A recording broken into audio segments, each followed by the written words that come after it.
साकिब भाई ने पैसे डाले गुल्लक में, गुल्लक को छाती से लगाया और अमेरिका चले गए। फिर साकिब भाई का स्टेटमेंट आया, ये चीफ जस्टिस ऑफ पाकिस्तान, अपने आप को बहुत हार्म कर दिया कनाडा ने, ये कनाडा ने गलत कर लिया। आप इससे पूछ लीजिए ये एमीरा से, आपने इसको मस्जिद बोल कैसे दिया, बड़म उड़ाओ खत्म। This is what is happening in Pakistan and this is what happened. Imran Khan क्या कह रहा है कि यार पहले मुझे ये मारना चाहते थे, वो मारना चाहते थे। ओ भाई अगर तुझे। जय हिंद दोस्तों, मैं हूं मेजर गौरवारी और आप देख रहे हैं द चाणक्य डायलॉग्स। इस वीडियो को लाइक करिए, हमारे चैनल को सब्सक्राइब करिए, बेल आइकन दबाना बिल्कुल मत भूलिएगा।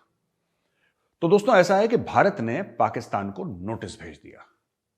इंडस वाटर ट्रीटी, जो सिंधु नदी की ट्रीटी है, सिंधु पानी की ट्रीटी है, उसके तहत भारत ने भेज दिया। और जो वर्ड्स भारत ने यूज करे हैं मैं आपको यहां पे बताऊं। भारत ने यह कहा है कि देखिए ये 1960 की ट्रीटी है और ये ट्रीटी क्या कहती है, ये जो मुआहदा है, ये जो अग्रीमेंट है, ये कहता क्या है। ये देखिए साहब, इंडस वाटर ट्रीटी के तहत ईस्टर्न रिवर जो हैं, जो पूरब के नदियां हैं वो भारत को मिलेंगी और पश्चिम की नदियां हैं वो पाकिस्तान को मिलेंगी। तो पूरब की नदी कौन सी है? पूरब की नदियां हैं सतलज, ब्यास और रावी। सतलज, ब्यास और रावी। और वेस्टर्न रिवर जो हैं, जो पश्चिम की नदियां हैं, वो हैं चेनाब, झेलम एंड इंडस।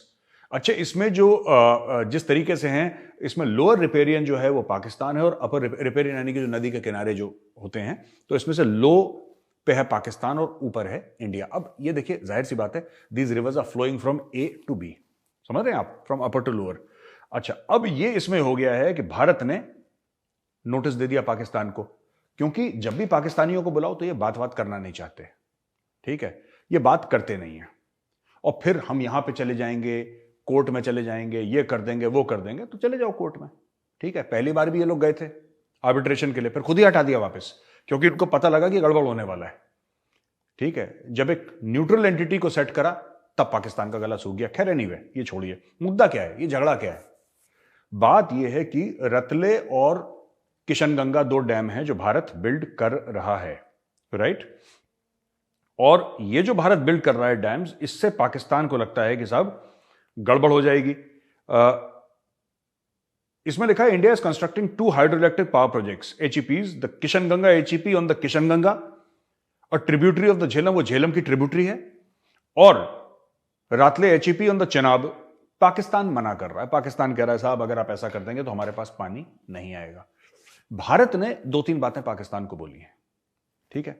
मैं आपको जरा शॉर्ट में बताता हूं। ये भारत ने पाकिस्तान को बोला है कि यार देखो, तुम तो खुद का अपना पानी इस्तेमाल तुम करते नहीं, राइट। और मैं आपको और बताऊंगा कि पाकिस्तान में चलता क्या है। पाकिस्तान में इतना फ्रॉड है हर चीज को लेके, और जो पाकिस्तान की फॉरेन पॉलिसी है ना, वो अपनी लकीर लंबे करने पे नहीं है, दूसरे की लकीर छोटे करने में। उन्होंने कभी अपने ऊपर डेवलपमेंट नहीं करा पाकिस्तान ने, और ये इंडस वाटर ट्रीटी इसका सबसे बड़ा प्रूफ है। भारत ये कह रहा है कि यार देखो 1960 की ट्रीटी है, it is time to renegotiate. बहुत कुछ बदल गया है, एग्रीकल्चर के पैटर्न्स बदल गए हैं, रेनफॉल बदल गई है, क्लाइमेट बदल गया है, मतलब आबादियां बदल गई हैं, बहुत कुछ बदल गया है, राइट।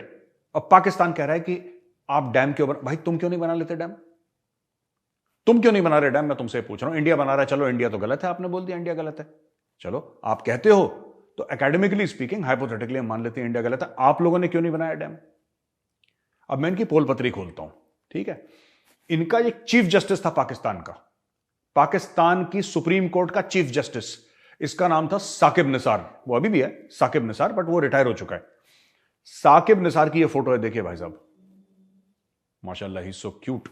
साकिब निसार ने पाकिस्तानियों को बोला कि यार देखो सुनो, हमें डैम की जरूरत है और हम लोग डैम बनाएंगे और मैं डैम बनवाऊंगा। तो किसी ने, ये बेचारे भोले लोग हैं पाकिस्तानी, इतना सोचते दिमाग में लगाते नहीं, इतना एजुकेशन इतना है नहीं, किसी ने ये नहीं पूछा कि आप तो सुप्रीम कोर्ट के चीफ जस्टिस हैं, आप बांध कैसे बना रहे हैं भाई, आप डैम कैसे बना रहे हैं। खैर, अच्छा तुम्हारे पास कितने रुपए हैं? 10 रुपए, चलो तुम 10 रुपए दो मुझे। तुम्हारे पास कितने? 10 लाख, चलो तुम 10 लाख दो। इस आदमी ने, साकिब निसार जिसकी फोटो आप देख रहे हैं, इस भाई ने पूरे पाकिस्तानियों से पैसा लिया। इसने करोड़ों अरबों रुपए इकट्ठा करे, ओवरसीज पाकिस्तानियों को बोला कि हम पाकिस्तान में डैम बनाएंगे, वो भी इसके झांसे में आ गए। जो लंदन में रहते हैं पाकिस्तानी, कनाडा में रहते हैं, कनाडा में, तो कनाडा वाले भी पाकिस्तानी इनके धोखे में आ गए। और अमेरिका के, दुनिया भर के पाकिस्तानियों ने खूब साकिब निसार को पैसा दिया कि भाई बाकी सब तो चोर हैं हमारे मुल्क में, बाकी सब तो डाके डाल रहे हैं। ये चीफ जस्टिस ऑफ पाकिस्तान है, ये तो जुडिशरी का आदमी है, जज है, ये करप्ट तो हो ही नहीं सकता। जैसे ही उसके पास पैसे आए, साकिब भाई गायब हो गए। साकिब भाई ने पैसे डाले गुल्लक में, गुल्लक को छाती से लगाया और अमेरिका चले गए। फिर साकिब भाई का स्टेटमेंट आया, ये चीफ जस्टिस ऑफ पाकिस्तान है। मैं कह रहा हूं डैम की बात और किशनगंगा और राटले और 1960 की जो इंडस वाटर ट्रीटी है और upper riparian, lower riparian, western rivers east, और छोड़ो ना यार। बात यह है कि पाकिस्तानी, तुमने डैम क्यों नहीं बनाया? तुम्हारा चीफ जस्टिस पैसे लेके भाग गया, साकिब निसार पैसे लेके भाग गया। और पाकिस्तानी जब भी जाता पाकिस्तान वो डैम का क्या हुआ? अब साकिब निसार का 3-4 महीने पहले पता क्या बयान आता है? साकिब निसार का, यार वो तो सिर्फ डैम की पब्लिसिटी के लिए पैसा था, वो अखबारों में इश्तेहार देने के लिए। ये साकिब निसार का स्टेटमेंट है कि that was only for publicity, वो तो अखबारों में ऐड हमने दे दी, उसमें खत्म हो गया पैसा। इस तरीके से अब ये मैं बता रहा हूं इनको, इनका बहुत, ये आप जरा ये देखिए मैप, ये जो मैप है ये division of water as per Indus treaty, ये आप देखिए भारत का मैप है। यहां पे पाकिस्तान है, किस तरीके से ये चेनाब, रावी, ब्यास, सतलज, झेलम, ये किस तरीके से बहते हैं पहाड़ों से, किस तरीके से प्लेन्स पे आते हैं। पाकिस्तान में पानी को बचाने की कोई पॉलिसी नहीं है, ठीक है, वाटर कंजर्वेशन की कोई पॉलिसी नहीं है, वाटर डिस्ट्रीब्यूशन की कोई पॉलिसी नहीं है। इनको बस पाकिस्तान स्टडीज में एक स्टोरी सुना दी गई है कि तुम्हारा जो मुल्क है वो वसाइल से माला माल है, तुम्हारे मुल्क में किसी चीज की कमी नहीं है, तो उसी में ढोल मजीरा बजाते रहते हैं, कोई कमी नहीं है, कोई कमी नहीं है, डम डम डम डम डम, कोई कमी नहीं है, इसी में नाच रहे हैं लोग। अभी आटे की कमी है, पानी की भी कमी होगी, क्योंकि मैं बता रहा हूं आपको, भारत ने पूरा इस्तेमाल नहीं करा। अब भारत इनको एक और चीज बोलेगा कि तुम्हें इस ट्रीटी की बहुत खुजली है ना, तो अब हम इस ट्रीटी को इंप्लीमेंट करेंगे। जैसा भारत को अनलिमिटेड यूज है वाटर का, अनलिमिटेड यूज इस ट्रीटी के तहत, बिना किसी सीमा के भारत यूज कर सकता है। जनरल अयूब खान ने साइन करी है पाकिस्तान की तरफ से, उस समय नेहरू जी प्राइम मिनिस्टर होते थे भारत के। तो भाई कहने की बात यह है कि now India will implement the treaty, India is also asking for changes in the treaty. और भारत अगर सारा का सारा पानी अपने हक के हिसाब से इस्तेमाल करे, पाकिस्तान में सूखा पड़ जाएगा, कश्मीर बनेगा पाकिस्तान, कश्मीरियों से नाता क्या, ला इलाहा इल्लल्लाह। मैंने आपको क्या बोला था? मैं आपको 3-4 पुराने वीडियो से क्या बोलता आ रहा हूं? मोदी चूड़ियां कसेगा 110%। तुमने जो खून खराबा कराया ना कश्मीर में, तुमने जो 26/11 में बॉम्ब ब्लास्ट करे थे और अजमल कसाब को भेजा था लोगों को मारने के लिए, अक्षरधाम मंदिर पे अटैक करा था, पार्लियामेंट पर, ये भूलने वाला प्रधानमंत्री नहीं है ये। इसके भाई खाते में कहीं कहीं लिखा हुआ है। और ये चूड़ियां कसेगा तुम्हारी, मैं आज तुम्हें बता रहा हूं, मोदी चूड़ियां कसेगा तुम्हारी धीरे धीरे, टक टक टक टक करके, और तुम्हें बहुत दर्द होगा अभी। और दर्द तुम्हारा अभी शुरू हुआ है, जो तुम कह रहे हो ना इंतहा पे पहुंच गया और गंदम का भाव इतना, आटे का भाव इतना, सब्जी, ये तो कुछ नहीं है, ये शुरुआत है, ये शुरुआत है। एक एक हिसाब लिया जाएगा। मैं आज आपको बता रहा हूं, कल ये मत बोलना कि ये हिंदू साजिश करते हैं, इंडियन साजिश करते हैं। कोई साजिश नहीं, हम मुंह पे बोल के आपको बता रहे हैं। मैं आगे नहीं बोलूंगा, जो गैंग्स ऑफ वासेपुर में एक गाना था वो नहीं बोलूंगा, लेकिन मोदी जो है वो कह के कर रहा है, ठीक है। एनीवे, तो ये थी इंडस वाटर ट्रीटी की बात, जिसमें भारत ने पाकिस्तान को नोटिस दे दिया और 90 दिन के अंदर बोला कि बेटा 90 दिन के अंदर तुम टाइट हो जाओ, ठीक है। अच्छा, हमने कल बात करी थी कि स्पेशल इकोनॉमिक जोन की बात चल रही है। इजिप्ट ने बोला है कि हम सुएज कैनाल पे, आपको Suez canal special economic zone पे भारत को जगह देंगे। वो मामला लगभग हो गया है और स्पेशल एरिया, और इजिप्ट ने बोल दिया है कि ठीक है आप आइए यहां पे, और उसने वेलकम कराया इंडियन इन्वेस्टमेंट। इंडिया ने बोला जी हम चाहते हैं इन्वेस्ट करना, अरबों डॉलर इन्वेस्ट करना चाहते हैं। उन्होंने बोला यूर वेलकम, और आपको जो चाहिए हम आपको देंगे। तो इजिप्ट और भारत, वो अभी प्रेसिडेंट एलसीसी आए थे ना इजिप्ट के, रिपब्लिक डे में जो चीफ गेस्ट थे हमारे, वही प्रेसिडेंट एलसीसी ने कमिटमेंट करके वो वापस जा चुके हैं कि आप आइए यहां पे जमीन लीजिए। कल ही हमने कवर करा था, उस पर और काम हो गया। तो हर 24 घंटे, 48 घंटे, 72 घंटे आप देखेंगे और इसके ऊपर काम हो रहा है, जल्दी जल्दी ये मामला खत्म हो जाएगा। इजिप्ट हमारा एक बहुत इंपॉर्टेंट पार्टनर है, ठीक है। जैसा मैंने बताया था ना, इजिप्ट स्ट्रेडल्स एशिया एंड अफ्रीका, कायदे से वो है नॉर्थ अफ्रीका में कायदे से, लेकिन it straddles both Asia and Africa. और Suez canal I have already shared with you yesterday, मैंने आपको बताया था, तो बहुत इंपॉर्टेंट है इजिप्ट हमारे लिए। तो इसीलिए ये सब गेम चल रहा है और इसीलिए उनको बुलाया गया था कि आप आइए और रिपब्लिक डे की परेड देखिए। बिल्कुल परेड देख के प्रेसिडेंट अल-सीसी टाइट हो गया एकदम, उसको बोला चलो अब धंधे की बात करते हैं, तो उसको फिट कर दिया। अब वो बात कह रहा है कि आके अपनी जमीन लो और आप लोग इन्वेस्टमेंट करो और काम शुरू करो। तो वहां पे भी अब इंडियन बिजनेसमैन जाएंगे और इजिप्ट में जबरदस्त एक इन्वेस्टमेंट हो रही है जो कि भारत ने प्रॉमिस कर दिया है। अच्छा जी, कनाडा में एक एंटी इस्लामोफोबिया एडवाइजर कनाडा ने अप्रूव कर दिया और बोला कि ठीक है। तो ये है जर्नलिस्ट एंड एक्टिविस्ट अमीरा एग्लावोबी will fill the post to serve as a champion advisor, expert and representative to support and enhance the federal government's effort in the fight against Islamophobia, systemic racism, racial discrimination and religious intolerance. A statement of the Prime Minister's office said. मैं एक बार बता रहा हूं आपको, Justin Trudeau साहब, ठीक है, आप फंस गए। बेसिकली बहुत पुरानी कहावत है और बॉलीवुड का गाना भी है कि रजिया फंस गई गुंडों में। तो आप फंस गए गुंडों में, राइट? और आप किसके चंगुल में फंसे हैं जस्टिन ट्रूडो साहब? कनाडा, क्योंकि कनाडा की बात हो रही है, मैं जनरली कनाडा के बारे में समझा रहा हूं, ठीक है ना? जो कनाडा में मुसलमान है ना, वो कोई लॉयर है, कोई डॉक्टर है, कोई अपना काम कर रहा है, कुछ भी XYZ कर रहा है, राइट? वो मस्जिद में जाते हैं, प्रैक्टिसिंग मुस्लिम्स हैं, कुछ प्रैक्टिसिंग नहीं भी हैं।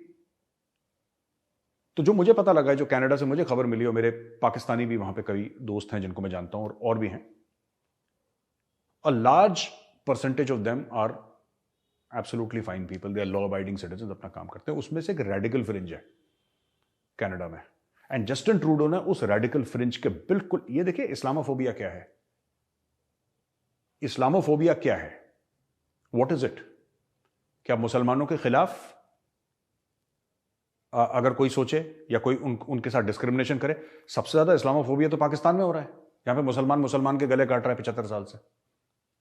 मैं कई बार ये आपको डेटा दे चुका हूं, लेकिन 2006 से लेकर 2016 के बीच में सिर्फ कराची शहर में 25,000 मुसलमानों को मुसलमानों ने मार दिया। ये पाकिस्तान के एक शहर की बात कर रहा हूं, Karachi, largest city of Pakistan and amongst the largest cities of the world. Amongst top 10 में भी कराची का नाम आता ही आता होगा पक्का, पॉपुलेशन के साइज से। तो मैं ये आपको कहना चाह रहा हूं कि असली इस्लामोफोबिया कहां पे हो रहा है? Muslims hating Muslims. अगर ये जो है, ये अमीरा, अब ये लोग क्या करते हैं ना, they are playing on white guilt. ये जो रेडिकल इस्लामिस्ट है ना, इनकी भाई साहब मशीनरी इतनी तगड़ी है ना, इतनी तगड़ी इनकी मशीनरी है, और ये मशीनरी का हमें मानना पड़ेगा। They are playing on white guilt. White guilt क्या है? कि गोरे को लगता है कि यार हमने लोगों के साथ बहुत बुरा करा इन द पास्ट, हमने अफ्रीकन्स को भी स्लेव्स बनाया, भारत पे भी हमने राज करा, तो हमारे जो बाप दादा थे वो बड़े बुरे लोग थे, तो अब हमें आउट ऑफ द वे जाके अच्छा बनना है। तो एक मन में गिल्ट है उनके, तो उस वाइट गिल्ट के चक्कर में ये रेडिकल इस्लामिस्ट ने लपेट दिया उसको, जस्टिन ट्रूडो को, और ये लपेटा भी गया ये खुद स्वेच्छा से। इसमें होगा क्या, मैं आपको बता रहा हूं। इसमें क्या होगा कि ये जो है ना, अमीरा एग्लावाबे जो ये है, जिसको बनाया है, ठीक है, अब इस्लामोफोबिया के नाम पे ये पैसे लेंगे कनाडा से। आप देखना, ये पैसे लेंगे कनाडा से इस्लामोफोबिया के नाम से, अपने रिश्तेदारों को जो देश हैं जो खंडर बन चुके हैं वहां से बुलाएंगे कनाडा के अंदर, ठीक है। इनका जो, आप ये लगा लीजिए कि जो बेरोजगारी भत्ता है वो चलेगा, और इसमें से कुछ 5-10% जो बाहर से आएंगे वो टेररिज्म में भी इनका हाथ होगा। तो कनाडा ने बेसिकली क्या है कि अपने आप को बहुत हार्म कर दिया कनाडा ने। ये कनाडा ने गलत कर लिया। आप इससे पूछ लीजिए ये अमीरा से, भाई आप ये कह रही हैं कि किसी के खिलाफ भेदभाव नहीं होना चाहिए, आप इससे पूछ लो कि जो कादियानी है वो मुसलमान है कि नहीं, जो अहमदी हैं वो मुसलमान है कि नहीं, पूछ लो इनसे, पूछ लो एक बार कि क्या आप उनको, क्योंकि वो अपने आप को मुसलमान मानते हैं। पाकिस्तान का तो कॉन्स्टिट्यूशन कहता है, ऑर्डिनेंस 20, कि जहां मिले ठोको। वो है ही नहीं मुसलमान। वो अपनी कब्र की, अपने बाप की कब्र पे कलमा लिख दे, उसके बाप की कब्र उजाड़ देते हैं। अगर ये कह दे कि यहां पे हमारी इबादत गाह है, यहां पे हमारा मंदिर है या हमारा मस्जिद है, उसको मस्जिद नाम देने पे उसका मस्जिद तोड़ देते हैं कि तुमने नाम क्यों दिया। अच्छा, उसका दोष ये नहीं है कि कोई प्रॉपर्टी का डिस्प्यूट है कि पहले कुछ था अब नहीं, उन्हीं ने जमीन खरीदी, उन्होंने सब कुछ करा, लीगल है सब कुछ, लेकिन बोला कि नहीं साहब आपने इसको मस्जिद बोल कैसे दिया, बड़म उड़ाओ खत्म। This is what is happening in Pakistan and this is what happens in some Muslim countries. I am not saying all, some Muslim countries. इनसे पूछ लीजिए कि शियाओं के साथ आप कैसा बर्ताव करेंगे। ये सब धागे खुलेंगे। एक्चुअली क्या है कि इन लोगों को, गोरों को ना नॉलेज नहीं होती। They are well meaning people generally, मैं सबकी बात नहीं कर रहा, बदमाश भी है इसमें। They are Gore generally well meaning people होते हैं, और गोरों को ना चूरन लगाना बहुत आसान होता है। लाहौरी चूरन तो एकदम लगता है उनको। तो दोस्तों ये स्टोरी थी, राइट। अच्छा, जो वो है ना इशाक डर, पाकिस्तान का जो फाइनेंस मिनिस्टर है, उसने यार एक बड़ी गजब की बात कह दी। उसने बोला यार देखो, पाकिस्तान जो है ना, वो उसकी प्रॉस्पेरिटी जो है, राइट, जो उसकी खुशहाली है पाकिस्तान की, उसकी तरक्की है, वो कह रहा है वो अल्लाह के हाथ में। तो भाई तेरे हाथ में क्या है तू ये बता दे। सरकारी गाड़ी तूने लेनी है, नौकर चाकर तूने लेने, सिक्योरिटी तूने लेनी, बंगला तूने लेना, हेलीकॉप्टर्स तूने जाना, मोटी तनख्वाह तूने लेनी, सारे क्लेम तूने अपने पास करवाने, और कह रहा अल्लाह करेगा। अबे यार तू क्या करेगा फिर? यू आर द फाइनेंस में। आपने किसी मुल्क में देखा है? ठीक है, इंडिया में निर्मला सीतारमण जी कहते हैं कि जो इकोनॉमी है, जो प्रोस्पेरिटी है इंडिया की, वो भगवान के हाथ है। ऐसा आप सोच सकते हैं? This is only possible in Pakistan, जहां का फाइनेंस मिनिस्टर ये कह रहा है कि जो भी अब अल्लाह के हाथ में। मतलब या तो उसने हथियार अपने डाल दिए, जैसे पुरानी हिंदी पिक्चरों में नहीं कहता था, डॉक्टर कहता था कि देखिए अब उनको दवा की नहीं दुआ की जरूरत है। वो डायलॉग आपने सुना ना, दवा की नहीं दुआ की जरूरत है। यस, दैट वन, दवा की नहीं दुआ की जरूरत है। यही इशाक डर ने कह दिया कि भाई अल्लाह। ये मैंने एक बार बोला भी था, वो पाकिस्तानी हंसने लगे। मैंने बोला खुद भी मेहनत कर लिया करो यार। नहीं मेजर साहब ये काम हो जाएगा इंशाल्लाह। मैंने बोला देखो अच्छी बात है, आप ऊपर वाले का नाम ले रहे हो, मैं भी लेता हूं, ठीक है, मैं भी लेता हूं, आप भी लो, पर इतना ऊपर वाले को मत याद करो बार बार, इंशाअल्लाह, अल्हम्दुलिल्लाह, बिस्मिल्लाह, सुभान अल्लाह। आप हर सेंटेंस में बोलोगे ना, आप ऊपर वाले को याद करोगे। मैंने वो पाकिस्तानी को बोला था कि आप हर सेंटेंस में इतनी बार अल्लाह को याद करते हो ना, अगर एक बार उसने तुम्हें याद कर लिया तो तुम कहां जाओगे भाई? इतना मत उसको पोक करो, इतना मत परेशान करो भगवान को। भगवान ऊपर बैठा आराम से। इशाक डर कहता है कि पाकिस्तान की प्रॉस्पेरिटी, पाकिस्तान का फ्यूचर अल्लाह के हाथ में। ओ भाई तुम्हारे हाथ में क्या है फिर? तुम क्यों मंत्री बने हो पहले ये बताओ। अगर अल्लाह के हाथ में, ठीक है, अल्लाह तो करेगा ही करेगा, लेकिन इस्लाम में यह भी कहा जाता है कि तुम अपने एफर्ट करो। इस्लाम में, मुझे वो हदीस नहीं याद है, लेकिन इस्लाम में कहते हैं, इस्लाम में कहा जाता है कि तुम अपनी मेहनत करो और तुम लगातार मेहनत करते रहो, ठीक है। अगर उसको लगेगा तुम लायक हो तो तुम्हें फल भी देगा वो। ये खुद नहीं मेहनत करना चाहते पाकिस्तानी, ठीक है। अब जो भी करेगा, अल्लाह के कंधे से बंदूक फायर कर रहा है आदमी, देखो ऐसा आदमी है बदमाश। यूजिंग रिलीजन, खुद अपना काम करो। हर रोज रुपए की कदर डॉलर के हिसाब से गिर रही है, राइट। क्या कहता है ये जो मुल्क बना था कलमे पे बना था, यानी जो कलमे होते हैं कुरान में, वो उसके हिसाब से बना था, यानी कि इस्लाम के नाम पे पाकिस्तान बना था यार। इस्लाम के नाम पे पाकिस्तान बना था, तो जिसने और किसने बनाया? अल्लाह ने बनाया पाकिस्तान। कल तक ये कह रहे थे जिन्ना ने बनाया, अब ये कह रहे हैं इन्होंने अपग्रेड कर दिया, सॉफ्टवेयर अपडेट हो गई। अब ये कह रहे हैं जिन्ना ने नहीं बनाया, डायरेक्टली अल्लाह ने बनाया पाकिस्तान को। जिसने बनाया है वही। अरे यार एक बात बताओ, इस्लाम की जो रूह है, जो इस्लाम कहता है, इस्लाम तो कहता है तुम मेहनत करो यार। इस्लाम ने कभी ये बोला कि तुम मेहनत करो? इस्लाम कहता है मेहनत करो। इस्लाम बना क्यों? मैं एक दो बार पहले भी बोल चुका हूं, और मेरे जो मुस्लिम जान पहचान के लोग हैं उन्होंने फोन करके बोला मेजर साहब आपने बिल्कुल ठीक बात बोली है।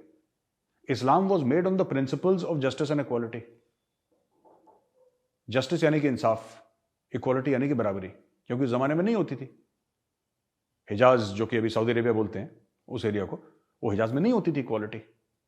इस्लाम बना ही इसलिए कि अल्लाह के सामने सारे बराबर हैं, तुम कोई भी हो, तुम कितने भी बड़े सुल्तान हो, कितने बड़े तीसमार खान हो, लेकिन उसके सामने भिखारी भी वही है और राजा भी वही है, सबकी औकात बराबर है। That was one of the principles of Islam. Pakistan ने जितना इस्लाम को डैमेज करा है, मैं बता रहा हूं, और कोई नहीं कर सकता, अकेले पाकिस्तान। इसने तो अपने हाथ झाड़ दिए। सब्जियां सड़ रही हैं पोर्ट में, सब्जियां जो है पोर्ट पे सड़ रही हैं, पैसे नहीं है देने के लिए। गूगल के ऐप लेने के लिए पैसे नहीं है, 35 मिलियन देने गूगल को। आटा चावल पड़ा हुआ वो लेने के लिए पैसे नहीं है, दालें पड़ी हैं वो लेने के लिए पैसा नहीं है। अब इससे पूछते हैं इशाक डर साहब, आप फाइनेंस मिनिस्टर हैं, मुल्क का क्या होगा? आई एम वेरी बिजी, आप दुआ करिए अल्लाह से, वही देखेगा। अरे वो तो देखेगा ही, वो तो सबको देखेगा, वो पूरी कायनात को देख रहा है, पर तुम अपना क्या कर रहे हो भाई? वो तो देखेगा ही, उसने जब दुनिया बनाई है तो पालेगा भी, लेकिन तुम अपने फर्ज से क्यों पीछे हट रहे हो? मुझे एक बात समझ नहीं, लोगों को झूठ बोल रहे हो तुम। तो ये दिस इज लाहौरी चूरन, ठीक है। हर रोज पाकिस्तान हमें लाहौरी चूरन के एग्जाम्पल देता है। एक और बहुत बड़ा लाहौरी चूरन है। अच्छा, एक और चीज है, ठीक है जी। चीज क्या है? इमरान खान ने यह बोला है कि मुझे मारने की जो साजिश है वो Asif Ali Zardari, former president of Pakistan, देखो former prime minister of Pakistan Imran Khan ये कह रहा है कि former president of Pakistan Asif Ali Zardari मुझे मारना चाहता है, मुझे निपटाना चाहता है। समझ रहे आप?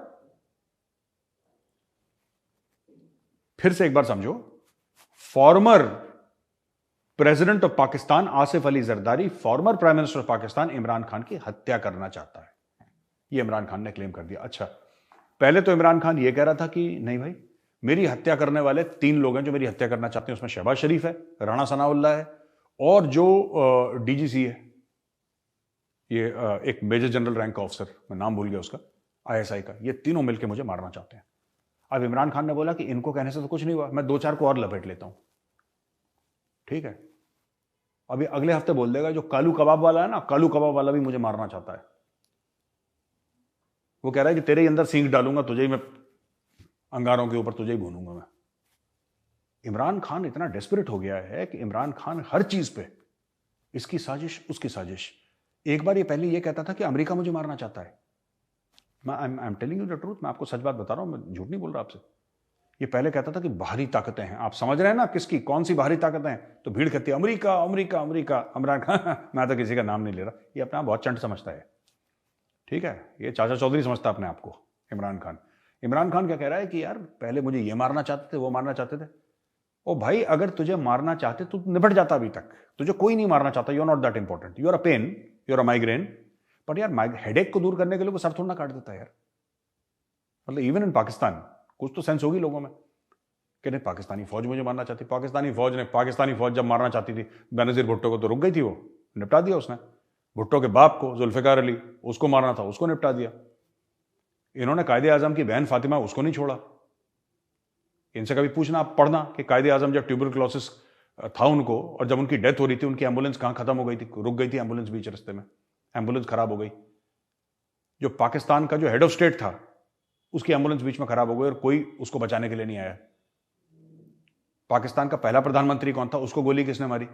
तो ये ना, अब ये बात कहेंगे ना, पाकिस्तानी चिढ़ जाते हैं जब मैं ये सब बातें बोलता हूं। क्या मेजर साहब आप क्या पुरानी चीजें खोद रहे हैं? ये सच है, ये पाकिस्तान का काला इतिहास है।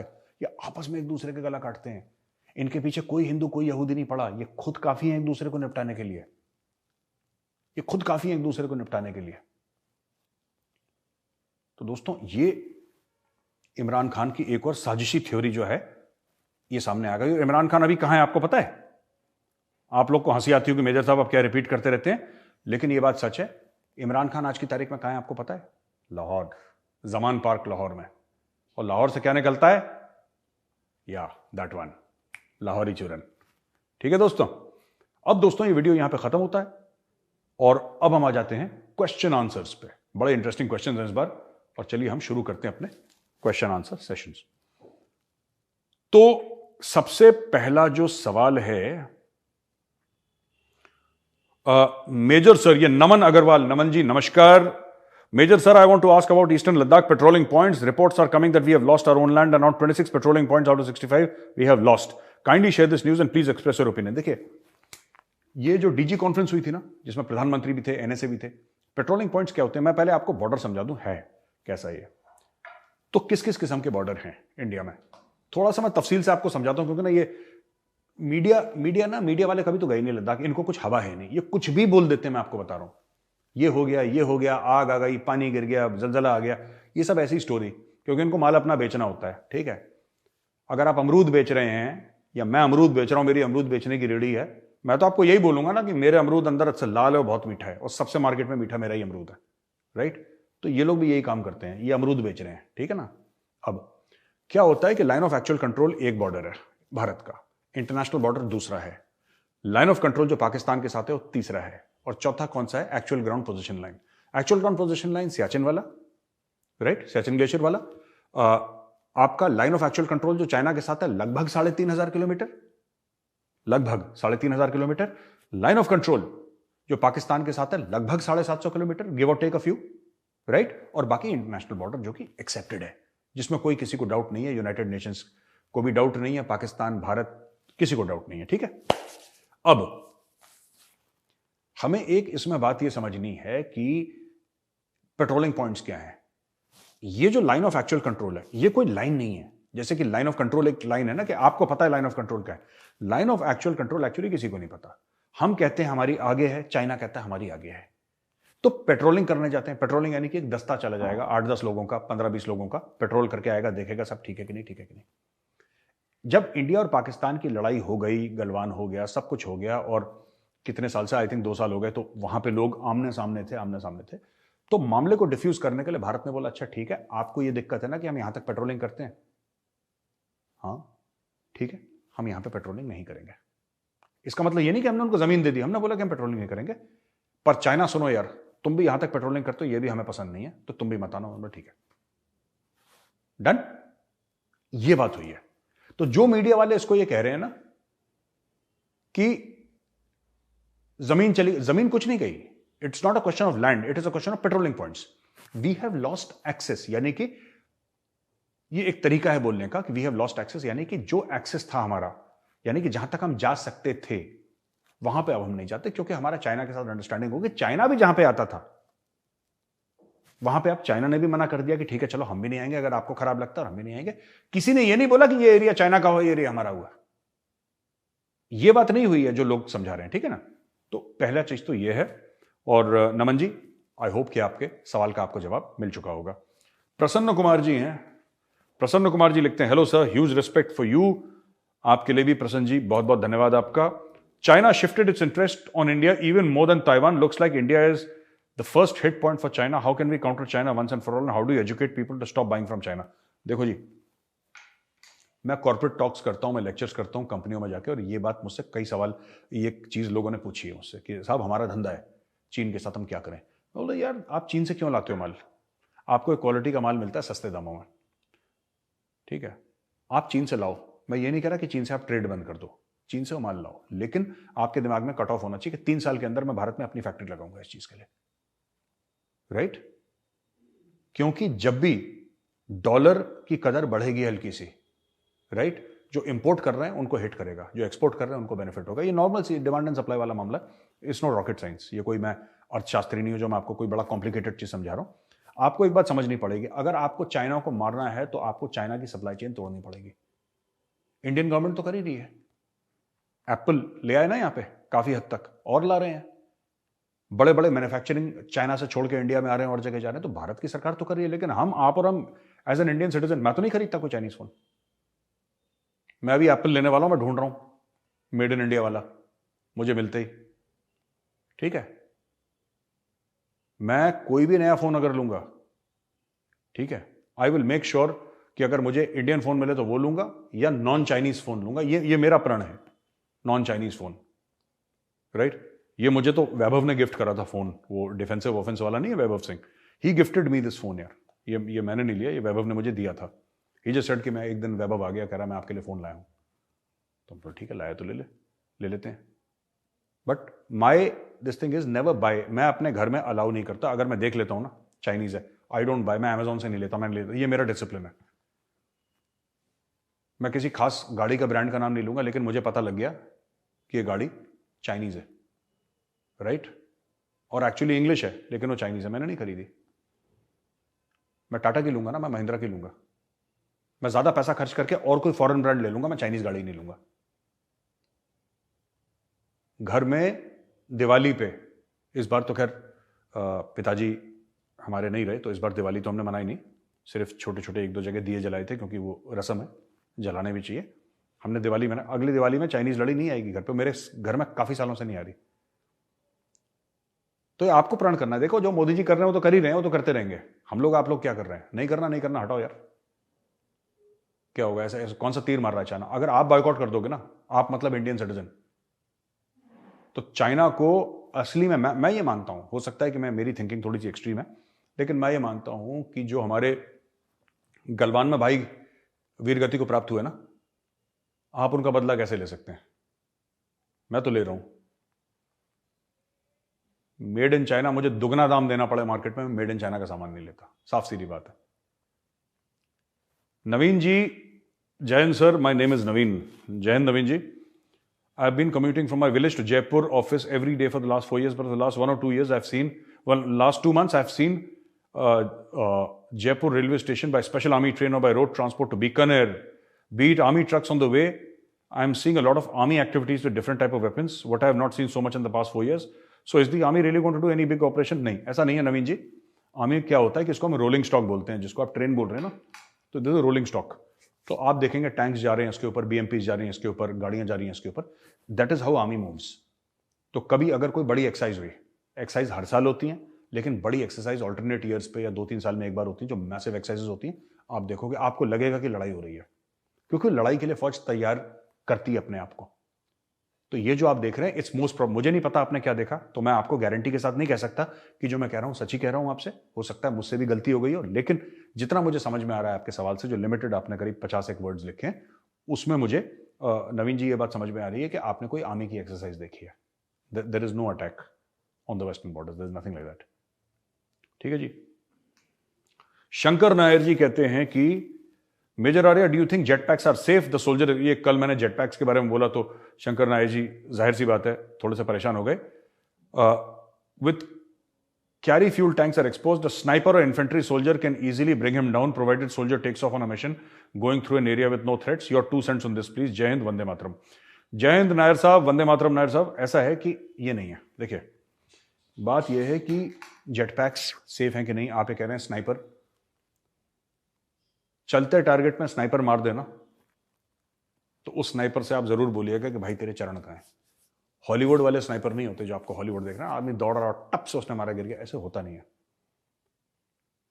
क्योंकि जब आप टेलीस्कोप के थ्रू देखते हो ना, 1 मिलीमीटर का डिफरेंस, 1 मिलीमीटर का डिफरेंस वहां पे जाके 1 फुट का डिफरेंस बन जाता है। It's very difficult, it's very difficult. और जो जेट पैक्स हैं वो किस सेंस में यूज करे जाएंगे, कहां से यूज करे जाएंगे, कैसे यूज करे जाएंगे, ठीक है। जरूरी नहीं है कि वो सिर्फ ऐसे ही यूज करे जाएं कि आप वहां से जा रहे हो और किसी ने आपको मार दिया। ऐसे आवाज आती है, बिल्कुल आती है, लेकिन जब पैराट्रूपर्स हवाई जहाज से कूदते हैं तो हवाई जहाज रडार पे नहीं आता, हवाई जहाज की आवाज नहीं आती। Everything has got a risk. तो इंडियन आर्मी ने जो 48 मंगाए हैं इसलिए मंगाए कि एक बार जरा देख लें यार, इसको जज कर लें एक बार कि इसमें स्टोरी क्या है। एक बार पता लग जाएगा स्टोरी क्या है, फिर आगे कर लेंगे वो।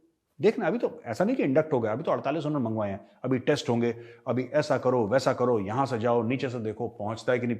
अभी मैं बता रहा हूं Indian army, because I been part of the army, army इसको ऐसे टेस्ट करेगी ना, इन जेट पैक्स में से तेल निकाल देगी फौज साल भर के अंदर। इनकी इतनी टेस्टिंग होगी, ये सियाचिन से लेकर मैं आपको बता रहा हूं एवरीवेयर। सियाचिन में बोलेंगे नहीं साहब इतनी ऑक्सीजन है ही नहीं कि टेक ऑफ कर सके आराम से, वो एक इसकी रिपोर्ट फाइल करी जाएगी। फिर बोलेंगे साहब थोड़ा सा नीचे आ जाओ, 12-13 हजार लेह पे आ जाओ, लेह पे टेस्ट करो। नहीं साहब, अच्छा एक काम करते हैं दौलत बेग ओल्डी चलते हैं, अच्छा एक काम करते हैं महाजन फील्ड फायरिंग रेंज चलते हैं, अच्छा एक काम करो पोखरन चलो, नहीं नहीं पोखरन नहीं, अच्छा ह्यूमिडिटी चलो अंडमान एंड निकोबार से इसको ट्राई करते हैं। ये 15, 20, 25 जगह आर्मी ने इसका धुआं निकालना है जेट पैक का, राइट। आर्मी इसको टेस्ट करेगी और बिल्कुल उसको चाबी चूड़ियां कस देगी इसकी पूरी, और धुआं धुआं कर देगी इसको। तब जाके फौज कहेगी हाँ अब ये ठीक है, यहां पे हम ऐसे प्रकार से इस तरीके से इसको इस्तेमाल कर सकते हैं, वरना इसको इस्तेमाल नहीं करना चाहिए। So this is how the Indian army functions. आप बिल्कुल फिक्र मत करिए, कोई स्नाइपर नूपर नहीं मार रहा।